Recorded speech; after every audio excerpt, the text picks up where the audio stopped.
Straight ahead on CCX News, sorting out ID issues at a local DMV. What was behind some new headaches for drivers? Plus, the graying of Halloween. This year seems to be quite a big jump in the senior age. In business matters, the retail impact of ghosts and goblins getting older. And later, a Golden Valley home with a design that's ahead of its time. CCX News starts right now. Hello everyone, and thanks for joining us. Everything is now back to normal at the Brookdale and Ridgedale service centers. However, that was not the case over the weekend. People who were trying to get real ID or enhanced ID encountered some unexpected delays. Because of connectivity issues, they were unable to get their IDs at that time. We recently installed some new cameras and we were unable to take photos for driver's license applications.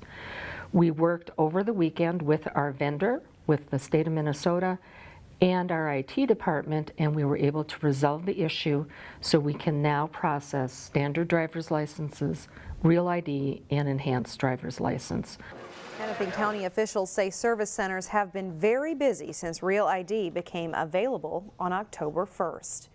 Brooklyn Center police believe alcohol could be the cause of a vehicle crash into a church. The incident happened early Saturday when a vehicle rammed into Brooklyn United Methodist Church in Brooklyn Center. The driver had to be extricated and was taken to the hospital. We're told there was damage to the church. Police have tested the suspect for a possible DWI, and charges are pending. A Plymouth company has pleaded guilty to mail fraud after it was accused of improperly disposing toxic waste. According to the U.S. Attorney's Office, Luminaire Environmental and Technologies exposed the public to toxic chemicals that the company had been paid to safely destroy. Prosecutors say the company charged large fees to recycle old fluorescent light devices containing PCBs.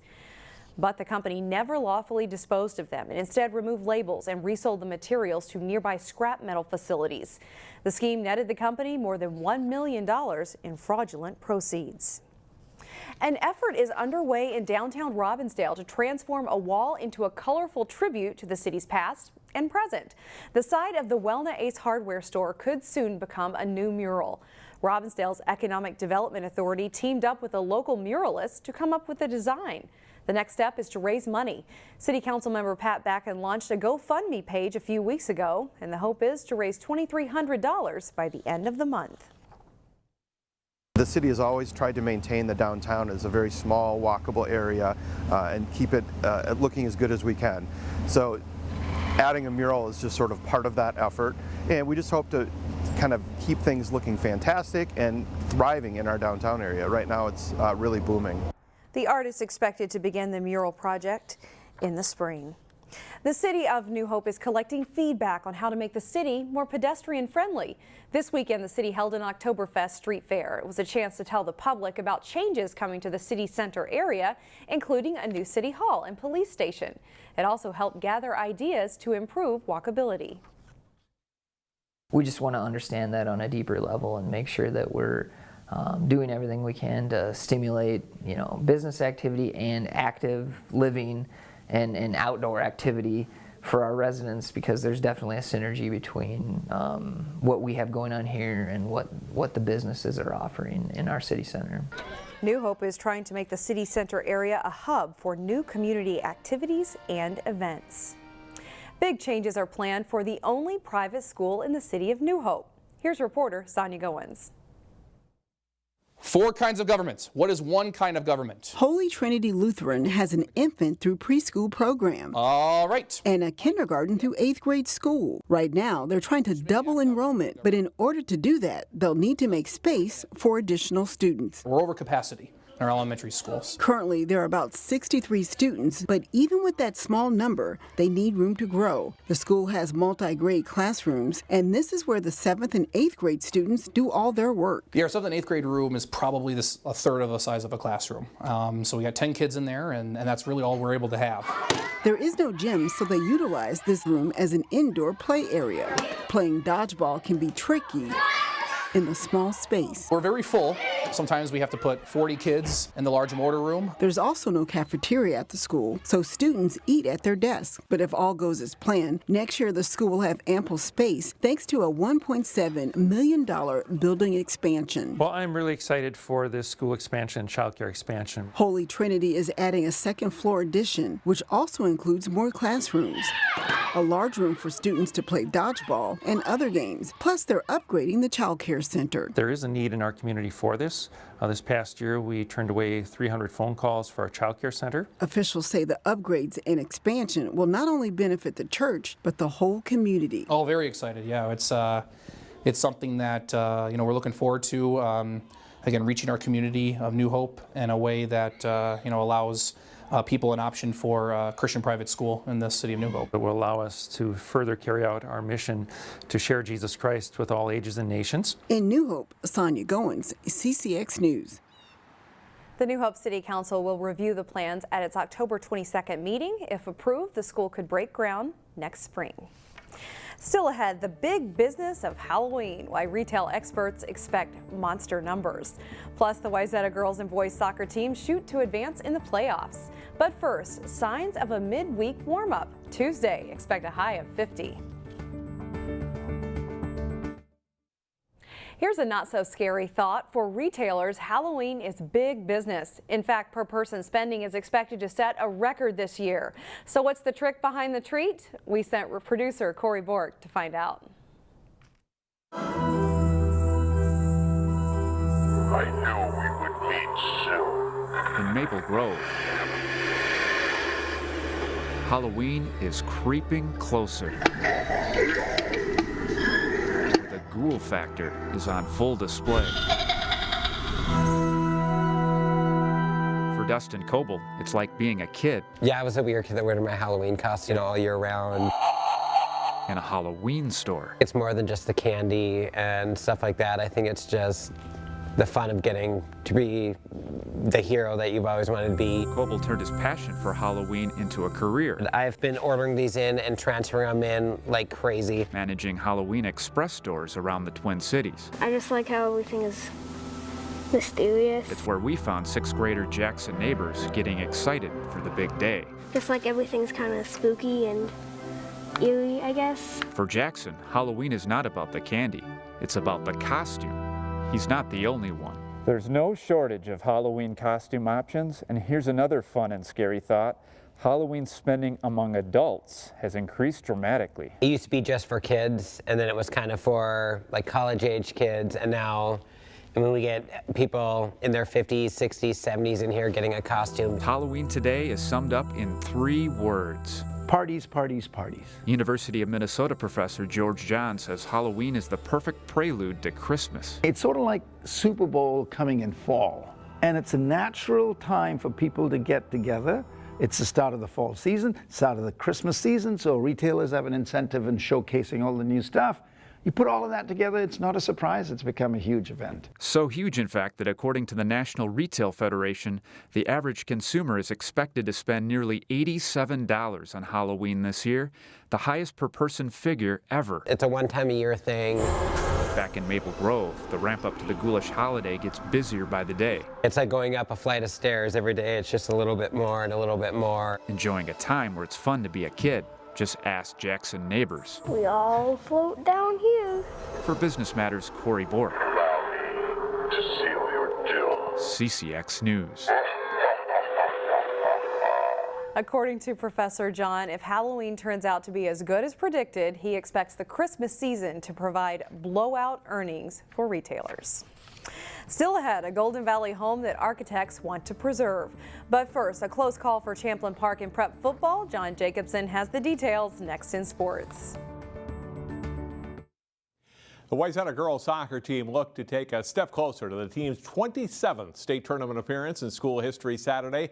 The Trojans hosted Southwest in the Section 6AA semifinals. First half, beautiful cross by Samantha Dietrich. The header by Maddie Drasher is in for a 2-0 lead. Late in the first half, Maya Turner gets a step on the defender. Abby Brantner is there to put the rebound away, and it's 3-0 Trojans. They add one more to win 4-0. Wayzata hosts Cretin-Derham Hall for the 6AA title Tuesday night at 7. The Wayzata boys hope to get back into the state tournament to defend the title they won last fall. They scored a memorable win Saturday. Trojans facing top seed Minneapolis Washburn in the 6AA semifinals. Corner kick pays off for Washburn. Otis Anderson's header on target and in. Millers lead at 1-0, and that's the score at halftime. With just under 10 minutes left in regulation, Stuart Saint crosses it to the front. Blake Iyer gets it in, and the second try is in by Charles Casimir. Wayzata ties it up, and this game goes to overtime. Just after a Washburn near miss in the second OT, watch the play by Sane. He'll drill one from out wide on the wing, dropping it perfectly under the crossbar and in. 5th seed Wayzata advances to the section final against St. Louis Park Tuesday with a 2-1 win. Now to football, where the regular season ends on Wednesday. Champlin Park was looking to score a win on the road when they played at Centennial. Centennial turns the ball over 5 times in the first half. Kyrie Lewis recovers the fumble here for Champlin Park. And on the ensuing drive, Bennett Otto to Jace Miller for the touchdown pass, and it's 17-7 Rebels. But Centennial gets a late first half touchdown, and then in the fourth quarter, the Cougars take the lead on a touchdown run by Noah Larson to make it 21-17 Cougars. The Champlin Park offense struggles in the second half, but Otto connects here on a long pass to Brock Johnson. And then watch the receiver spin away from one defender and breaks a tackle. The score, it's a 63-yard touchdown play, and the Rebels are up top 24-21. Late fourth quarter, the Cougars going for it on 4th and inches. Lewis Powell gets the pressure. Vinny Lamberty making a tackle here to close it out. The Rebels hang on and win at 24-21, and they are now 5-2. Providence Academy is having an outstanding football season. The Lions rolled to another victory Friday. They place host to St. Paul Highland Park. First quarter, Max Anderson hits Julian Caven, who spins away from the defender and gets into the end zone for a 7-0 Providence lead. And their defense is outstanding in this game. Highland Park quarterback Joe Mather pressured. Justin Mason intercepts the pass. It's the first of 2 picks for Mason. It sets up a touchdown for a 14-0 lead. And then Anderson will go and hit Christian Davis deep for the touchdown. It's 20-0 Lions after a quarter. Second quarter, Anderson's pass underthrown, but Caven comes back to get it, and then he'll cut past the defender to score again. Providence builds a 34-0 lead at halftime. They post their 6th shutout of the season, with a 41-0 win. Also, Breck looking for a win, number 6 of the year. They played at St. Paul Harding. First quarter, Mustangs David Roddy to Elijah Zachary. He'll haul this one in. It's a 51-yard play. Zachary pulled down inside the 1-yard line. No matter, though. It'll set up a short touchdown run. Quarterback Roddy sneaking it in, and the Mustangs lead 7-0. After a Harding turnover, the Mustangs will score again, this time via the pass. Roddy to Ethan Gill down the sideline, 33 yards for a touchdown. Breck leads 14-0 after a quarter. Early in the second quarter, Roddy another touchdown pass. This time it's Zachary with the TD, 10 yards on this score, and the Mustangs are up 21-0. Breck will get a turnover to set up another touchdown. Harding's pass will go off the wide receiver and comes right to Gill. He returns it down to the Knights' 11-yard line. Breck goes on to win this one 41-0, or lead 41-0 at halftime, and they win it 51-0. And they are now 6-1 on the season. And that is all for sports for today. Shannon, back to you. All right, thanks, John. Today in Local Vote 2018, we hear from the candidates running to represent Ward 4 on the Plymouth City Council. Here's Julie Pointner-Courts and incumbent Jim Prom. Hello, my name is Julie Pointner-Courts, and I'm introducing myself as a candidate for Plymouth City Council Ward 4. I am running because, as a friend of mine said, good conversations can only happen when there is more than one person in the conversation. I am running under the belief that everyone who lives in Plymouth deserves to be heard. I am running to bring more people into the process and allow everyone to feel they can be part of the process. I want to hear what the people of Plymouth see as the most important issues facing them day to day. When all of us come together and have open dialogues, we create a stronger city. While the City Council works in the best interest of Plymouth, I believe it needs to represent all citizens of this city and ensure that all citizens feel represented. Please don't forget to vote on November 6th, and thank you. Hello, Plymouth. I'm Ward 4 Plymouth City Council member Jim Prom. I served the residents of Ward 4 since 2013. Plymouth is a great place to live and work, and I'd like to keep it that way. As council member for Ward 4, I helped introduce the yellow flashing arrows for a more efficient movement, reopened Pilgrim Lane as an elementary school, expanded public safety to keep up with the population increase while keeping the tax levy one of the lowest in the metro area. As a commissioner on the Bassett Creek watershed, I strive to meet the EPA water quality standards in a cost-efficient manner. Check out my webpage, jimprom.com, and feel free to call or email me for a morning coffee. I am honored to serve you and ask for your vote this November 6th. Thank you very kindly. Up next, a movement that stood the test of time. A Golden Valley home featured for its ahead-of-its-time design. That's next. Mid-century modern homes aren't easy to find, and as reporter Meredith Hackler shows us, one organization is dedicated to preserving as many as possible. Finding one's dream home can be difficult. We were house hunting for a good 2 to 3 years. But one family in Golden Valley turned their pipe dream into a reality. The lowest bid, and you had the seller paying closing costs, but he loved your letter so much that he wants you guys to have the house. They're living in their dream home, all thanks to a letter written by Sam. The letter was just leveling with him on the front of a designer to architect, maintaining the integrity of the home, caring for it and raising our family here, which is what he wanted. It wasn't about making money, it was about the sentimentality of it and just the integrity, keeping the integrity of the home. So it was pretty special. While the story behind how the family obtained this home is special, the home itself is one of a kind. People are excited. I think it's a special house, and mid-century homes like this are unique, and they need to be protected and preserved. That's why Sam decided to add their home to the Docomomo home tour.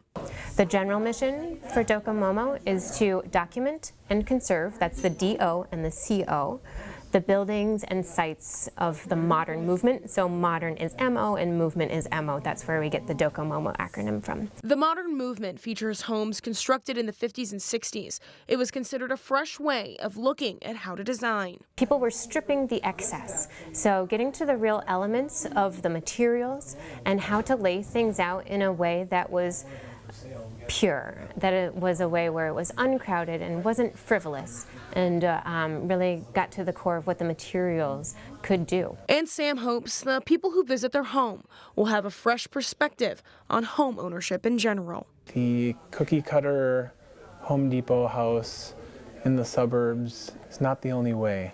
There's a lot of thought that went into every little nook and cranny of this place. In Golden Valley, Meredith Hackler, CCX News. And that's all the time we have for now. We'll see you back here on Tuesday.